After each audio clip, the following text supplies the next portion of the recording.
ඉතින් අද මේ වීඩියෝෙන් මම සාකච්ඡා කරන්න බලාපොරොත්තු වෙන්නේ මෑත කාලයේ රජය විසින් ආරම්භ කරගෙන තියෙන ඒ වගේම රජය විසින් කරගෙන යන ඩිජිටලයිසේෂන් එක නැත්නම් ඩිජිටල් කරණය කිරීමේ මෙම ක්‍රියාවලියේ තවත් එක් සම්දිස්ථානයක් පිළිබඳව. ඒ තමයි මෑත කාලයේ රජය විසින් විශේෂයෙන්ම නව රජයේ පත්වීමත් එක්ක රාජ්‍ය ආයතනවල කටයුතු ඩිජිටල් කරණයට ලක්වීමේ ක්‍රියාවලියක් ආරම්භ කරලා තියෙනවා. ඒ ඉතාමත්ම හොඳ ක්‍රියාවලියක් වගේම අප විසින් අගය කළ යුතු ක්‍රියාවලියක් වශයෙන් මම සඳහන් කරන්නට කැමතියි. මෙම ක්‍රියාවලිය ආරම්භ කිරීමත් සමගම මෙතෙක් පැවති බොහෝ රාජ්‍ය ආයතනවල කටයුතු බොහොම කාර්යක්ෂමව සිදු කර ගැනීමේ හැකියාවක් රටේ මහජනතාවයට ලැබෙනවා සේම බොහෝ කටයුතු ඉතාමත්ම නිසියාකාරව නිවැරදිව හා නිසි කළමනාකාරීත්වයකින් යුතුව ඉතාමත්ම කාර්යක්ෂමව එම සේවාවන් මහජනතාවට ලබා ගැනීමේ හැකියාව ලැබිලා තියෙනවා. ඔස්සේ විශේෂයෙන්ම වෙනදට උදේ පාන්දර අපොයින්ට්මන්ට් එකක් දාලා රාජ්‍ය ආයතන වලට ගිහිලා පොලිමේ ඉඳලා තමන්ගේ වටිනා කාලය හා ශ්‍රමය කැපකිරීමට තිබූ ඒම අවස්ථාව මගහැරීලා ගොස් එතනම රාජ්‍ය ආයතනවල කටයුතු වගේම පෞද්ගලික අංශයේ කටයුතු වඩාත්ම නිවැරදිව හා ඊටමත්ම කාර්යක්ෂව ලබා ගැනීමේ හැකියාව මේ ඔස්සේ සලසා දීමට වර්තමාන රාජ්‍යයන් කටයුතු කරලා තියෙනවා. ඊටමත්ම හොඳ කාරණයක්. ඉතින් විශේෂයෙන්ම සඳහන් කළ යුතු කාරණය තමයි වර්තමාන දියුණු ලෝකයේ සෑම දෙයක්ම තමන්ගේ සුළංගිලි වලින් නැත්නම් තමන්ගේ අතේ තියෙන මොබයිල් ෆෝන් එක හරහා ඉටු කර ගැනීමට පුරුදු වෙලා සිටින මිනිසුන් කොට්ටාශයක් සිටින ලෝකයක අවදුරටත් ඉස්සර වගේ ඇප්ලිකේෂන් ෆෝම් පුරවලා උදේ ගිහින් පොලිමේ ඉඳලා තමන්ගේ ජොබ් එකේ ලීව් එකක් දාලා වැඩ කරගන්න මිනිසුන් යොමු වෙනවාද නැත්නම් නව ලෝකයේ දිනු තාක්ෂණයත් එක්ක බද්ධ වෙමින් මේ ආකාරයෙන් තමන්ගේ රාජ්‍ය ආයතන කටයුතු මෙන්ම පෞද්ගලික අංශවල කටයුතු digitalized practices and a platforms හරහා ඉටු කර ගැනීමට පෞද්ගලික අංශ වගේම රටේ රාජ්‍ය ආයතනත් යොදා ගන්නවාද එම digitalization platforms ඒ වගේම නව තාක්ෂණය IT knowledge එක උපකාරී කරගන්නවද යොදා ගන්නවද කියන එක වර්තමාන දියුණු වන ලෝකයක රටේ ප්‍රධානීන් අවධානය යොමු කළ යුතු කාරණයක් වශයෙන් තමයි මම දකින්නේ. ඒ ඔස්සේ බලන කර වර්තමානයේ රටේ බොහෝ රාජ්‍ය ආයතන ඩිජිටලයිසේෂන් එක හරහා ඩිජිටලයිස් වෙමින් පවතිනවා. ඒක ඉතාමත්ම හොඳයි. ඉතින් අද මෙම වීඩියෝ තුලින් මම සාකච්ඡා කරන්න බලාපොරොත්තු වෙන්නේ අලුතෙන්ම රටේ මහජනතාවයට නැත්නම් රටේ වැඩ කරන ජනතාවට සේවකයන්ට ඒ වගේම ආයතන වලට වැදගත් වෙන ඒ වගේම බලපෑමක් සිදු කළ හැකි අලුතම ඩිජිටලයිස් වුණු ඩිපාර්ට්මන්ට් එක ගැන ඕගොල්ලන්ගේ අවධානය යොමු කරන්න. ඒ තමයි Employee Provident Fund එක නැත්නම් අපි හැමෝම දන්න EPF එක. ඉතින් අපි ඊළඟට හොයලා බලමු 2025 දෙසැම්බර් 29 වෙනිදා ආරම්භ වුණු මෙම අලුත්ම ඩිජිටලයිස් වුණු EPF එක නැත්නම් Employee Provident Fund එක යටතේ මොනවාද සේවකයන්ට ඒ වගේම සේවයන්ට නැත්නම් ආයතන වලට ලැබෙන වරප්‍රසාද අවස්ථාවන් හා තමන්ගේ වටිනා කාලය ඉතුරු කරගැනීමෙන් සිදු කරගත හැකි කටයුතු හා ක්‍රියාවලීන් මොනවාද කියන එක ඊළඟට. හොඳයි අපි මුලින්ම ලේබර් ඩිපාර්ට්මන්ට් එකේ වෙබ්සයිට් එකට ගියාම අපිට පේනවා වෙබ්සයිට් එකේ පහළට ගියාම මේන් සර්විසස් තියෙනවා ඊට පස්සේ ඊ සර්විසස් කියලා තියෙනවා. මෙන්න ඊ සර්විසස් යටතේ මුලින්ම තියෙන එක තමයි ඩිජිටල් EPF කියන එක. ඉතින් මේ ඩිජිටල් EPF කියන එක ක්ලික් කරාම ඔයගලන්ට පේනවා register your company. Digitalization service එක යටතේ අපිට හම්බෙන පළවෙනි facility එක තමයි company registration එක. ඉතින් මේ පිළිබඳව මම ඔයගොල්ලොත් එක්ක තවදුරටත් සාකච්ඡා කරොත් ඉස්සර ඔයගොල්ලෝ ඔයගලන්ගේ EPF නැත්නම් ETF එක register කරනකොට මුලින්ම සියලුම documents අරන් ඔයාට ඔයාගේ ළඟම තියෙන කම්කරු කාර්යාලයට ඒ වගේම EPF department වලට යන්න සිද්ධ වුණා ඔයාගේ EPF එක register කරගන්න.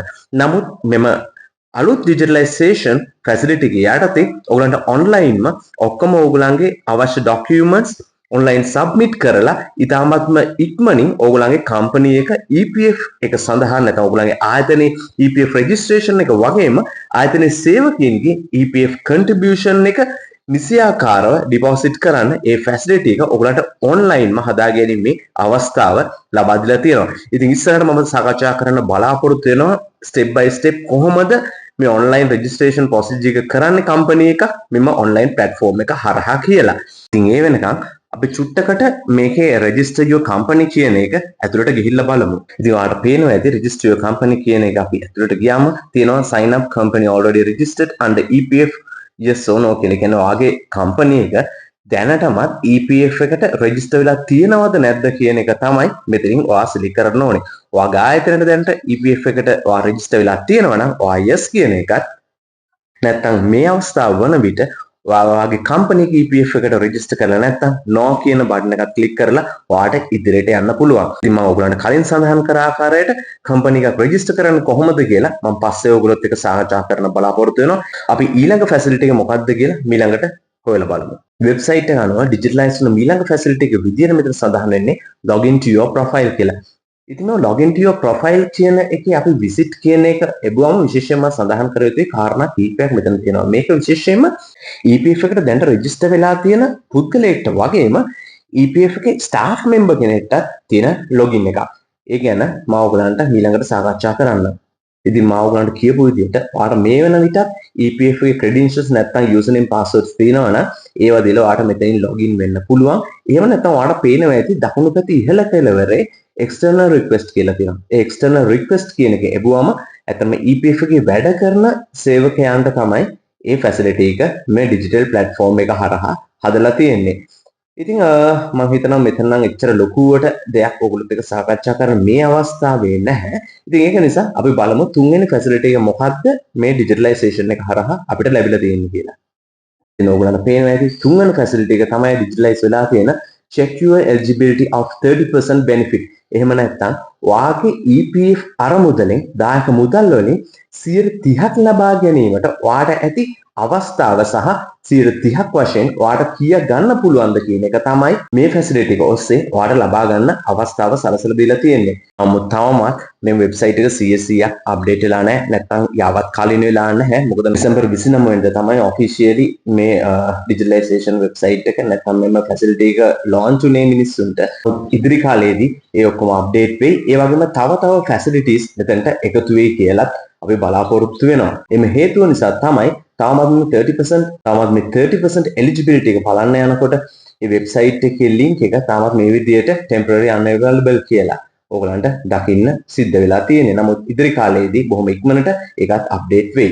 ඉතින් මෙම digitalized platform එක හරහා ලැබිලා තියෙන මේ අවස්ථාව වලට හඳුන්වලා දීලා තියෙන අවසාන facility එක තමයි check EPF balance. නැත්නම් ඔයා එක ආයතනයක වැඩ කරලා තියෙන පුළුවන් ආයතනක කීපයක වසර ගානක සේවයක් සපයලා තියෙන සේවකයෙක් වෙන්න පුළුවන්. ඔයාගේ current EPF balance එක කීයක් වෙනවද? ඔයා මීට පෙර loans මොන හරි EPF එකෙන් අරන් තියනවද? ඒවා අඩු වෙලා කොපමණ මුදලක් ඔයාට මේ වන විට available තියනවද කියලා බලා ගන්න පුළුවන් platform එකක් සකසලා දීලා තියෙන එක. ඉතින් මේ ඔස්සේ විශේෂයෙන්ම ඉදිරියේදී ඕගොල්ලන්ගේ EPF එක monthly ඔයාගේ company එකෙන් ඔයාගේ EPF account එකට deposit වෙනකොටම ඔයාට alert system එකක් හරහා message එකක් මාර්ගෙන් ඔයාට කොච්චර මුදලක් ඔයාගේ account එකට deposit වුණාද කියන level එකකට ගන්න එක තමයි government එකේ වර්තමාන plan එක හා අභිප්‍රාය වශයෙන් ඔවුන් සලකන්නේ. ඒ හරහා විශේෂයෙන්ම ඔයාට ඔයාගේ monthly contribution එක ඔයාගේ සේවා යෝජකයා විසින් නිසියාකාරව සෑම මාසකම ඔයාගේ account එකට deposit වෙනවද කියලා ඔයාට දැනගන්න පුළුවන් වගේම ඔයාගේ EPF contribution එක deposit වෙනකොට ඔයාගේ නම ID number එක ඒ වගේම ඔයාගේ contribution amount එකේ යම්කිසි වෙනසක් ඒ වගේම වැරද්දක් වෙලා තියෙනවා නම් ඔයාට ඒ සඳහා අවශ්‍ය ක්‍රියාමාර්ගය ඔන්ලයින් මාර්ගයෙන්ම සිද්ධ කර ගැනීමේ හැකියාව ඉදිරියේදී ලබා දීමට තමයි රජය බලාපොරොත්තු වෙන්නේ. ඉතින් මම මීට පෙර වෙනම වීඩියෝ එකක් කරලා තියෙනවා විශේෂයෙන්ම ඔයාගේ ඔන්ලයින් ප්ලැට්ෆෝම් එක කොහොමද හදාගන්නේ නැත්නම් ඔයාගේ personal logins කොහොමද හදාගන්නේ ඔයාගේ EPF contribution එක බලන්න කියලා. ඉතින් ඒක ඔයා බලුවොත් ඔයාට තවත් ලේසි වෙයි ඔයාගේ login portal එක කොහොමද හදාගන්නේ කියලා බලා ගන්න. ඒ ඔස්සේ ඔයාගේ පරණ employments වල contributions ඒ වගේ ඔයාගේ deductions මොනවාද? ඒ වගේම ඔයාගේ වර්තමාන සේවා යෝජකයා නිවැරදි දිනේදී නිවැරදි amount එක ඔයාගේ EPF fund එකට එකතු කරනවද කියන දේවල් වගේ දේවල් ඔයාලට බලා ගන්න පුළුවන්. යාවත් කාලින නැත්නම් updated details උත් එක්ක.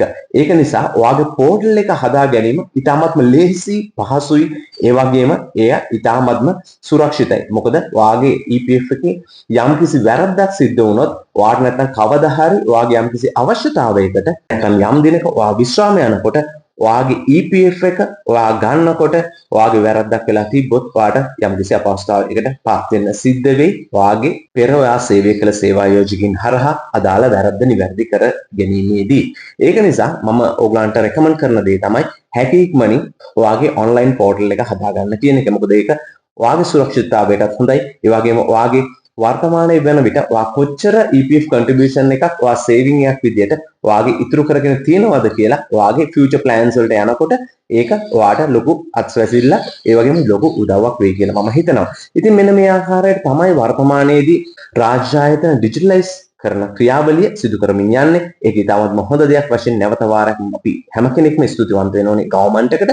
ඒ වගේම මෙන්න මේ ඔස්සේ ඔයාට සේවකයෙක් වුණත් සේවා යෝජකයෙක් වුණත් ඔයාගේ සේවයට අදාළ නැත්නම් EPF එකට අදාළ කටයුතු ඩිජිටලයිස් කිරීම ඔස්සේ පහසු කර ඇති බවට මම මෙම වීඩියෝ ඔස්සේ ඕගලන්ට සඳහන් කරන්නට කැමතියි. ඉතින් මම හිතනවා මගේ මේ වීඩියෝව ඕගලන්ට ගොඩක් උදව් වෙන්න ඇති කියලා EPF එක සම්බන්ධයෙන් මෙම ගවර්න්මන්ට් එක සිදු කළ ඩිජිටලයිසේෂන් ප්‍රෝග්‍රෑම් එක සම්බන්ධයෙන් මම කරපු මේ වීඩියෝ එක. ඉතින් මගේ මේ වීඩියෝ එක ඕගලන්ට උදව්වක් වුණා කියලා හිතනවා නම් මේ වීඩියෝ එක ඕගලගේ යාළුවොත් එක්ක ෆැමිලි එකත් එක්ක හැම කෙනෙක් එක්කම ෂෙයා කරන්නත් අමතක කරන්න එපා. ඔබ හැම දිනකටම සුබ දවසක්.